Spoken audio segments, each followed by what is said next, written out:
the 44th president that Mozambique has had since its independence from Portugal, His Excellency Filipe Nyusi, gave an important speech when he came to officially open the Zimbabwe Agricultural Show earlier this week.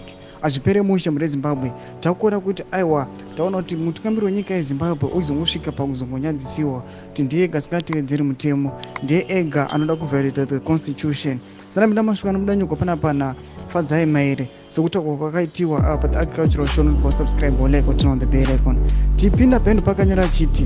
He talked about how he will leave power this year after serving his 2 terms, which is the limit under the Mozambican constitution. He will step down to pave the way for the election of a new leader. This is an important message to Mr. Mnangagwa and ZANU-PF, unconstitutionally clinging on to power or mangling the constitution so you can stay in power is something the region turns its nose up at. Why doesn't we just do the right thing? Surely, as the chair of SADC, we must be exemplary when it comes to the upholding constitutionally imposed limits on power.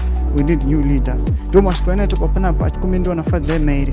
Achit aiwa Filipe Nyusi arute the constitution. But tukona kuti mutungamiri wenyika yeZimbabwe anowa iye the chairperson of the SADC bloc.